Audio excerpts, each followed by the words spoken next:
A very good afternoon to you. Tuned in to UBC TV. We welcome you to our lunchtime news today, the 15th of March 2022, Tuesday. My name is Michael Jordan Lukomwa, and this is what we have for you this afternoon. A group of NRM young people based in BUSOGA sub-region have petitioned the Commander Land Forces General Muhoozi Kainerugaba. This has come at a time when the public is grappling with increased prices on home use items such as soap, cooking oil, sugar, among others. In this petition, the young people indicate that most of them are struggling with unemployment, which has forced many to even leave the country for greener pastures. And that's why they decided to petition him.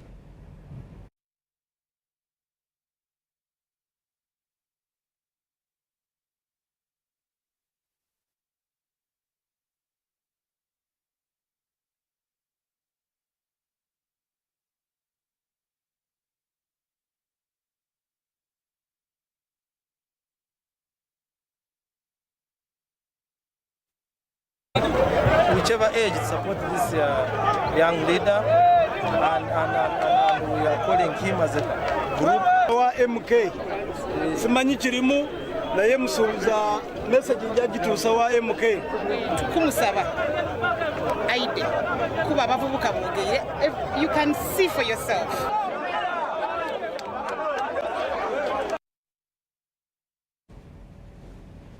The Directorate of Industrial Training at the Ministry of Education and Sports will conduct a flexible assessment exercise for skills training levels 1, 2, and 3. Over 5,000 candidates from 150 sitting centers countrywide are to undergo competence-based assessment.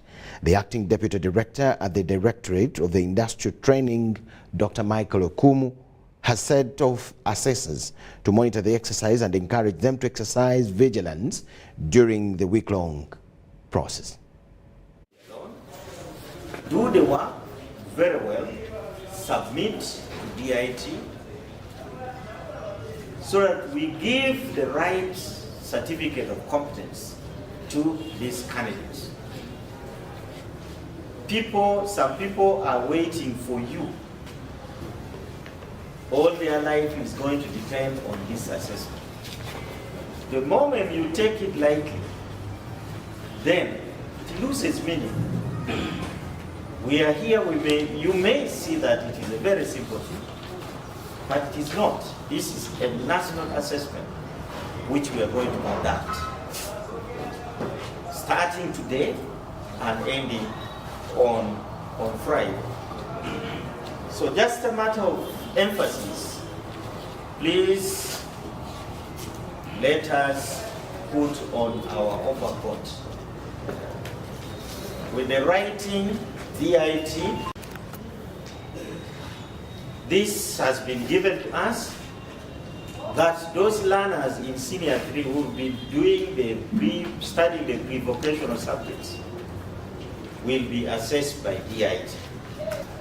The biggest challenge we have is, as a country, not as DIT, and even you, that most of these secondary schools do not have competent teachers in the field of TVET. So they are going to come to you to assist them. Please, if you are near this kind of schools, guide them on what to do.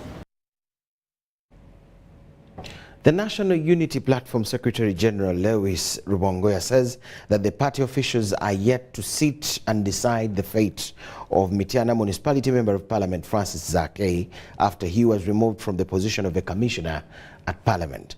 But they had earlier protested the removal of their MP and described it as a mere political fight. Mityana MP Francis Zake was voted out of the commissioner position by Parliament last week on grounds of using unparliamentary language against the Deputy Speaker. I think Comrade Waiso has responded to this question sufficiently. We are challenging the purported removal of Honorable Zake. We are challenging it using all avenues available, legal avenues, etc., etc. About the other processes that the party may engage in, I'll say that we are going to sit and discuss that. For now, what we are doing is to challenge the alleged or purported removal of Honorable Zake. Even a person who has not gone to law school can see that the Deputy Speaker was, as Honorable Jewel was explaining the other day, how can you be a complainant, then you are a judge, you are the prosecutor, you are the executioner? I mean, how? So anyone can see that this was just a case of political witch hunt, which, cannot stand, and in our view, are going to challenge it definitely. Regarding the member who moved the motion to remove Honorable Zake, as we have said, we are going to invite him and have a discussion with him. We believe in a fair hearing, giving everyone a fair hearing. So we are going to give him a chance to explain to the party, and also to his leadership in Parliament. Why did he do what he did? Who is he working for? What are his considerations? What are his interests? And after that, we are going to be able to make an informed decision. I thank you so much for listening. Locals in KATAKWI have staged a protest by blocking Soroti-Moroto Highway following 11 cows that were allegedly stolen by the Karamojong warriors last night. Resident District Commissioner John Stephen Ekom confirmed the matter, and he said that they have deployed the security the security system to calm the situation. During their weekly press briefing as well at Najanankumbi, the FDC spokesperson Ibrahim Samujunganda decried the surging situation of the raids in Teso, calling on government to boost the security response in the region.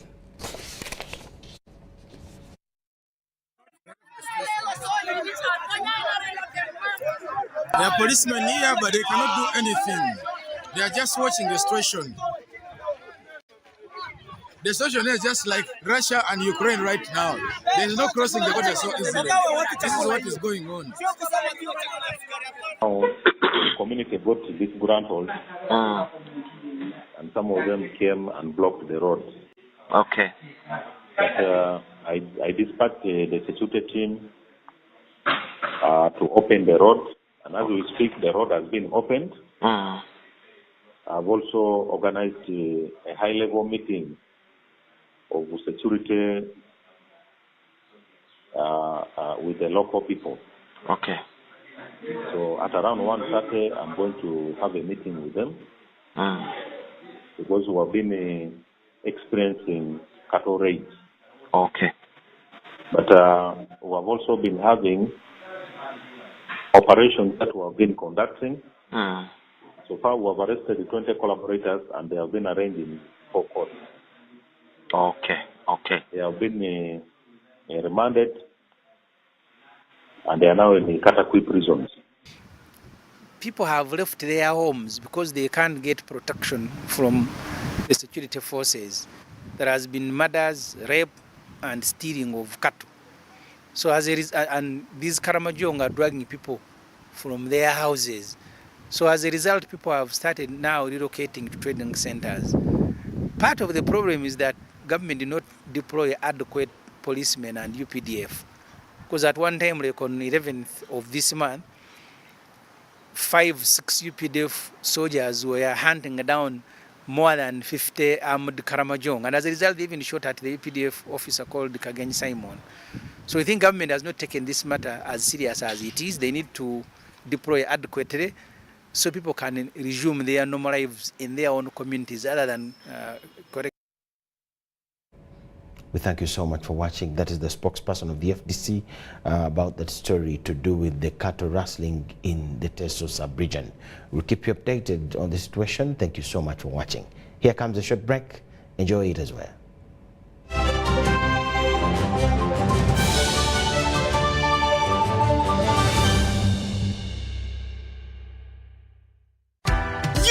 MBs are now bigger MBs only on MTN. When you load a daily bundle of 250 shillings, you no longer get 15 MBs, you get 30 MBs. For 500 shillings, you no longer get 40 MBs, you get 80 MBs. For 1,000 shillings, it's no longer 100 MBs, it's 180 MBs. Dial *150*10# or use the My MTN app to load bigger daily bundles only on MTN.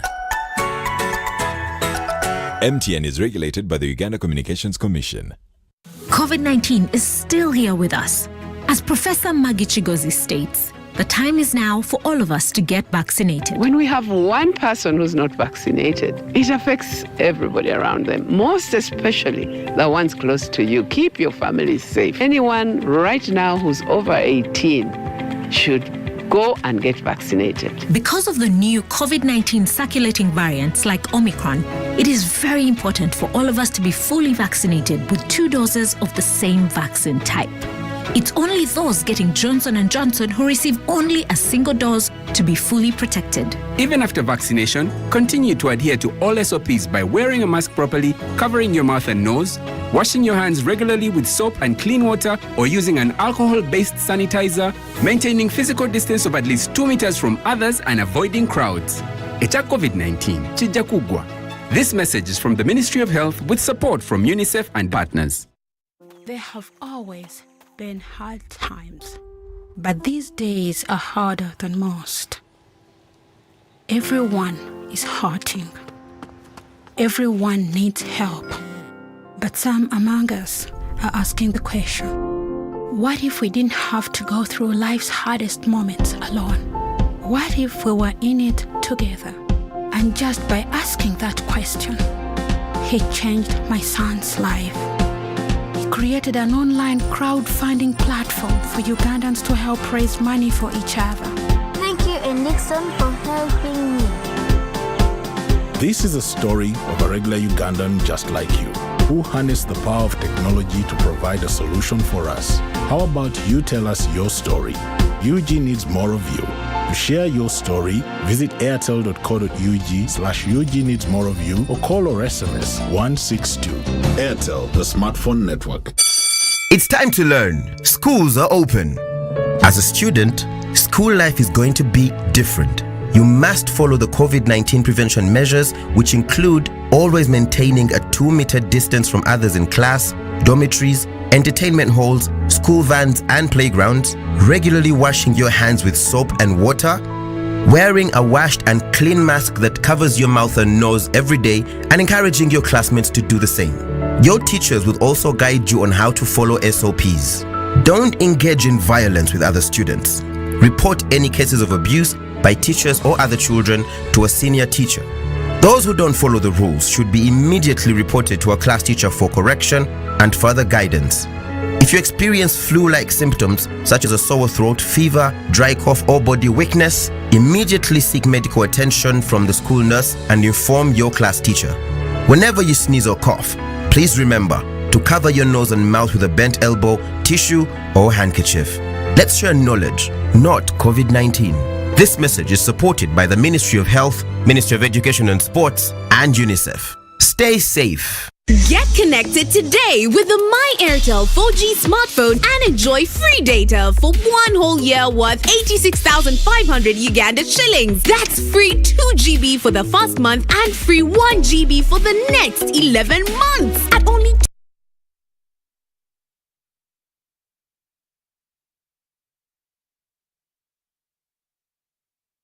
Uganda shillings with free data for 1 whole year worth 86,500 shillings, making the effective price of the 4G phone 163,500 shillings only. Airtel, the smartphone network. Mzee Nkonge, did you know that wasting water like that is causing harm to the environment? Did you know that water is vital for agriculture, industries, transport, energy, amidst other growing demands? You mean water is that important? Be in class now. Water resources are part of the environment, and their sustainable management and development is key in mitigating the increasing risks and shocks related to climate change. Join the Uganda Water and Environment Week 2022 from 20th to 25th March March 2022 under the theme Water and Environment for Peace and Socio-Economic Transformation of Uganda, as we discuss the role of water and environment resource management and development in promoting peace and stability.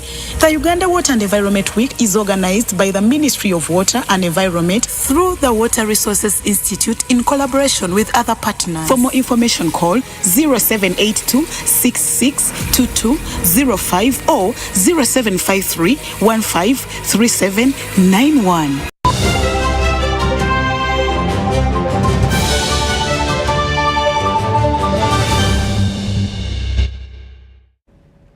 UBC Lunchtime News, we now talk business. Members of Parliament from the Finance, Planning and Economic Development Committee are questioning Uganda Revenue Authority's capacity to hit its annual revenue collection targets. With the revenue body registering a deficit of over R1 trillion in the current fiscal year, the achievement of government's key projects and debt repayment hangs in balance. Uganda Revenue Authority is on the verge of failing to hit the current fiscal year revenue target of about 25 trillion shillings. With government spending trillions of shillings annually in servicing debts, there is a growing concern of URA's capacity to mobilize enough revenue in order to reduce on government's borrowing. Government has come up with a budget estimate of about 42 to 43 trillion, and a target for URA to collect about 25 trillion in the next financial year. So, and because in the current financial year running, URA is already running at a deficit of about 1 trillion. So our concern, if you want to say demand, is that as a committee, now that URA is already running at a deficit, and we are just coming out of COVID, businesses are just picking up, how possible is it going to be for URA to hit this target? Widening of the tax base is seen as a proactive solution in filling the revenue void and lessening the tax burden from the over 2 million registered taxpayers. The strategic high-level revenue mobilization meeting between MPs from the Finance, Planning and Economic Development Committee, USAID officials and URA delved on issues of taxation and policy.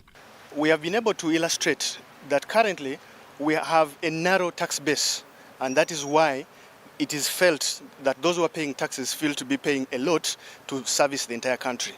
We have showed them strategies we're undertaking to be able to expand the tax base, because when you expand the tax base, then every able Ugandan is able to pay just a fair share of what is owed to them, and that is where you can now even have a discussion on lowering tax rates. Countries that are able to charge less taxes are those usually with wider tax bases. So currently our tax base is about 2 million Ugandans, but it has the potential to grow to about 5 million.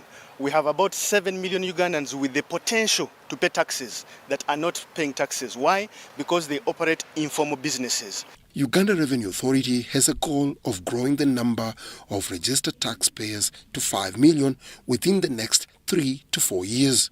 Efficient utilization of the digital systems to mobilize revenue collection and fast-tracking leakages in taxes is encouraged in a bid to attain URA's and government's goals. Dennis Sigoa and Charlotte Amuge for UBC Business.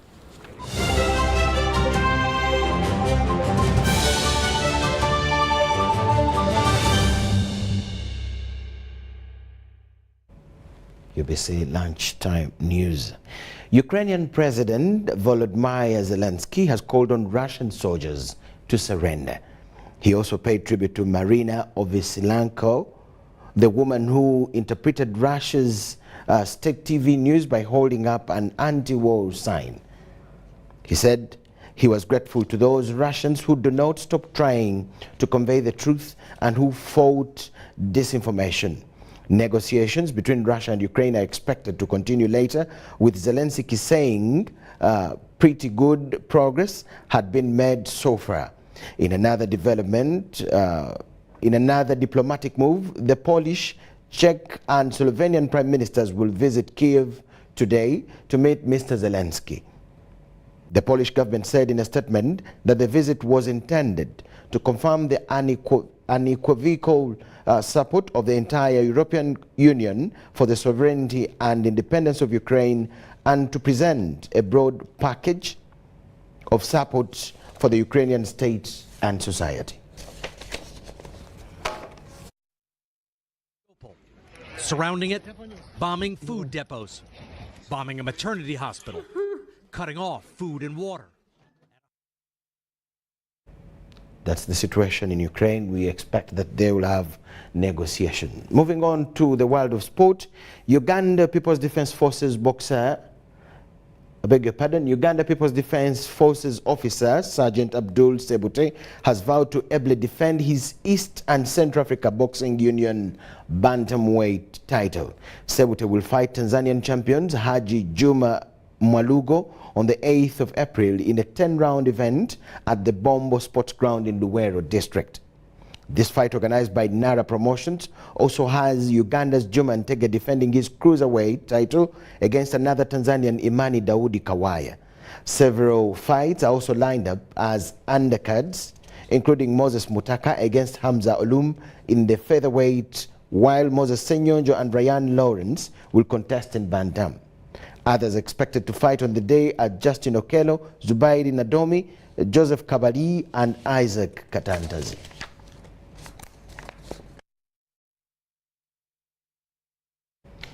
With that, we come to the end of all we had for you this afternoon. Thank you so much for watching. And Newsroom is still at work. We'll have more news for you in the evening in Uganda, Kiswahili, and Rodangonzi. We'll seal it with news tonight in the evening. My name is Michael Jordan Lukomo with the whole team here. Wish you the rest of the day. Bye-bye.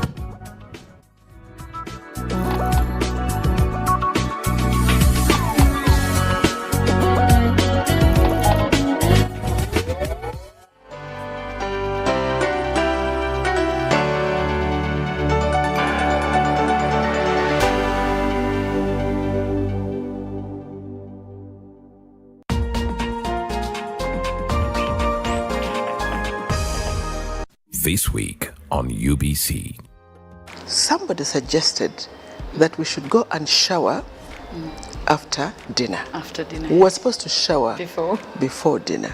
And as we were showering, a pack of dogs came. Because we had dogs at home, I knew that you don't run away, you stand. But the dogs came at me and everybody ran away.